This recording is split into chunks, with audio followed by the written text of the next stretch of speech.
Patuloy na gumawa ng pelikula kahit nga medyo may crisis ang Philippine cinema.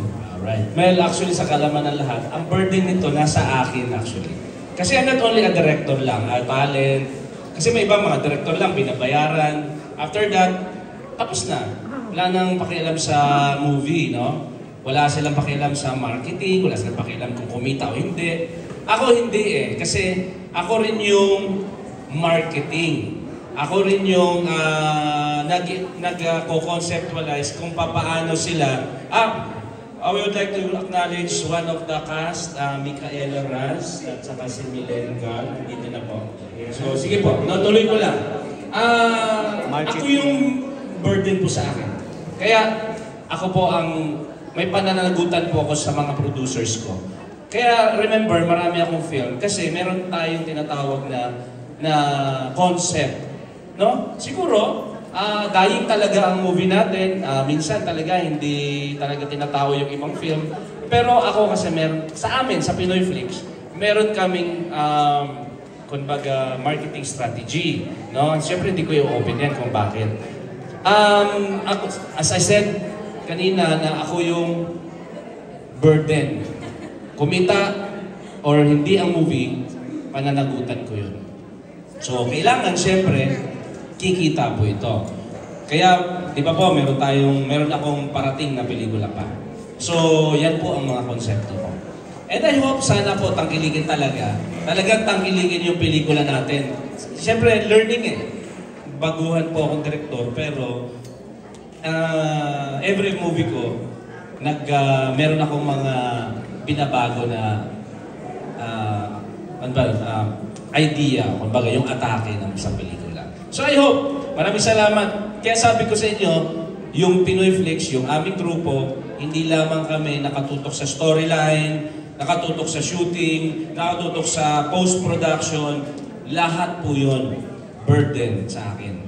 Marketing after that. Para bang kumbaga after sales. Kaya kung ano-ano na lang talaga ang naisip namin upang tangkilikin. Kasi dying talagang movie, pelikulang Pilipino, sobrang dying. Umaasa kami, after this, mabili ito ng platform, international platform, okay lang din. So be it. Pero siyempre, ayaw namin pumayag na hindi kami makabawi. Yun lang yun. Thank you. Si Sir Romeo po. Ay.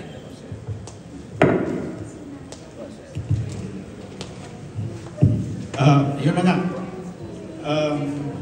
Actually, yun nagbigay sa akin ng lakas ng loob din. Pero actually, dati na kami nga nagpo-produce ng movie. But then, for a while, medyo nahinto nga kami dahil nga medyo napiktuhan talaga yung industry ng mga nakaraang mga lipas na taon. And then, ngayon, nagkaroon ng magandang istorya si Direk at sabi niya, mag-picture tayo. So, pumayag ako dahil nga sabi ko, hindi lang pagtapos ng shooting, tapos na ang role mo. Sabi ko, tapusin natin ito hanggang sa matapos talagang mapanood ng mga mamamayan ng ating movie at magustuhan nila yung gawa mo. Para tayo maka-encourage ulit, magagawa ng panibago ulit.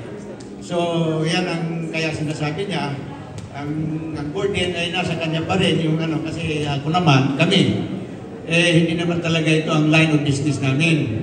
So talagang nag-picture lang kami dito para lang natutuwa din kami na makapag-produce ng movie, makatulong sa mga staff at saka sa mga talents na gustong pumasok sa movie.